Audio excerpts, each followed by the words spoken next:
आणि आता काही खास बातम्या सविस्तर खोलवर। इराणचे सर्वोच्च नेते अयातुल्ला अली खामेनी यांचा भारताशी थेट नसला तरी संबंध होता हे तुम्हाला माहिती आहे? इतकंच नाही तर खामेनी भारत दौऱ्यावर येऊन गेले होते। महात्मा गांधी आणि पंडित जवाहरलाल नेहरू यांनी त्यांचं कौतुकही केलं होतं। मात्र काश्मीरच्या मुद्द्यावरून त्यांनी भारत विरोधी भूमिका घेतली। खामेनी आणि भारताचे संबंध नेमके होते तरी कसे, जाणून घेऊयात एका खास रिपोर्टमधून।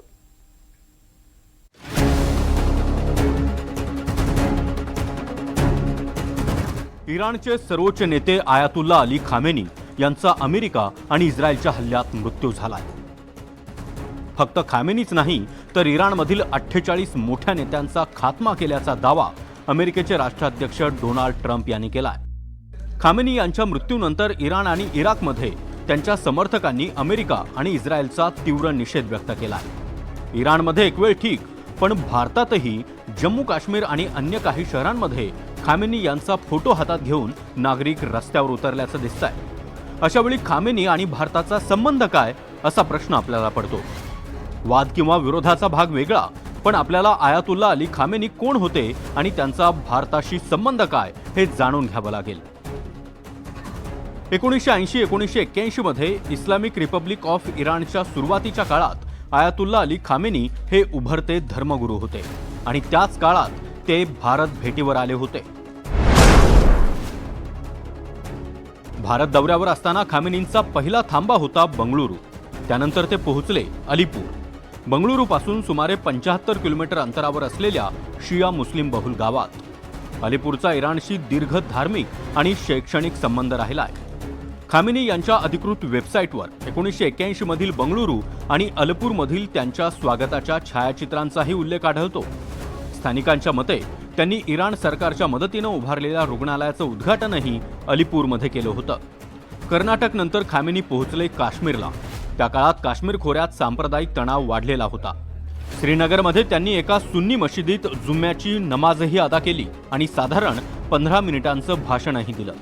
स्थानिकांच्या दाव्यानुसार या भाषणानंतर शिया आणि सुन्नी तणाव लक्षणीयरित्या कमी झाला आणि दोन्ही समुदाय एकमेकांच्या मशिदींमध्ये निर्भयपणे नमाज अदा करू लागले। भारत आणि इराण या दोन्ही राष्ट्रांचे हजारो वर्षापासून जरी सांस्कृतिक संबंध असतील तरी 1950 नंतर अधिकृत दोन्ही राष्ट्रांनी सामरिक आणि सुरक्षाविषयक संबंध प्रस्थापित केले। परंतु खऱ्या अर्थाने 1980 नंतर खोमेनी यांनी भारताचा दौरा केला। त्यानंतर भारतानेही इराणमधील इस्लामिक राष्ट्रांची त्या ठिकाणी त्याला मान्यता दिली, इस्लामिक क्रांतीला, आणि दोन्ही देशांच्या दरम्यान सांस्कृतिक आणि सुरक्षाविषयक जो देवाणघेवाण आहे ती सुरू केली। नंतर ऑइल फॉर एज्युकेशन अशा पद्धतीची योजना भारत सरकारने राबवून त्या ठिकाणी बरेचसे इराणचे विद्यार्थी जे आहेत ते भारतात शिक्षण घेऊन परत त्या ठिकाणी त्यांच्या विविध प्रांतात नोकऱ्या करत आहेत।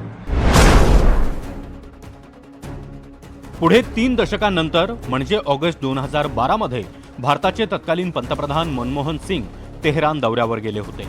त्यावेळी त्यांच्यासमोर खामेनी यांनी आपल्या भारत दौऱ्याचा उल्लेख केला होता। मनमोहन सिंगांसमोर खामेनी यांनी महात्मा गांधी यांच्या कार्याचं कौतुक केलं होतं। तसंच पंडित नेहरूंना निर्गुट चळवळीचं संस्थापकही म्हटलं। इतकंच नाही तर धार्मिक विविधता ही भारताचं शक्तिस्थान असल्याचंही खामेनींनी म्हटलं होतं।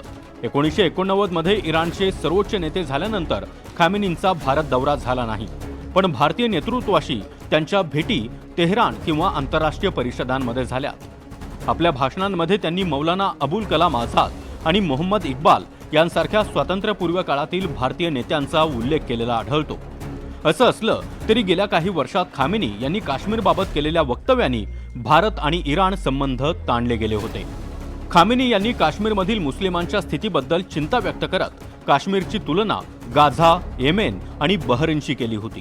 त्यावर भारतानं काश्मीर हा भारताचा अविभाज्य भाग आहे, बाहेरील हस्तक्षेप सहन केला जाणार नाही असं ठणकावून सांगितलं होतं।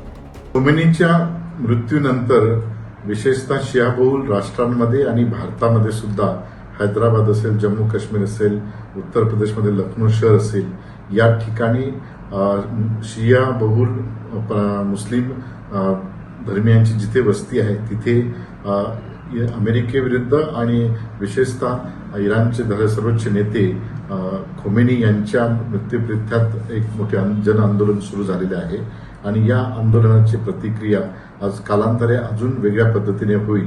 मला असं वाटतं की येणाऱ्या कालखंडामध्ये हिजबुल्ला असेल, हुती असतील किंवा हमास असेल, हे जे घटक आहेत हे घटक अधिक सक्रिय होऊन त्या ठिकाणी अमेरिकेच्या विरोधात हे अधिक तीव्र लढा देतील.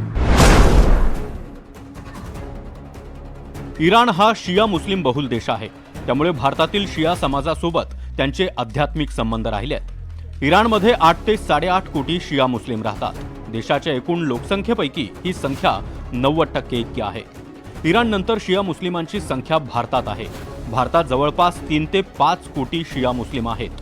उत्तर प्रदेश, बिहार, काश्मीर, हैदराबादसह अनेक भागात शिया मुस्लिम राहतात. लखनौ तर शिया संस्कृतीचं मोठं केंद्र म्हणून ओळखलं जातं. यामुळेच कदाचित इराणमध्ये खामेनी यांच्या मृत्यूनंतर भारतातील मुस्लिम समाजानं रस्त्यावर उतरून अमेरिका आणि इस्रायलचा निषेध नोंदवलाय. असं असलं तरी खामेनी यांचा कट्टरतावाद आणि इराणमधील स्त्रियांवर लादलेली बंधनं याचं कधीच समर्थन होऊ शकत नाही. Bureau report, NDTV Marathi.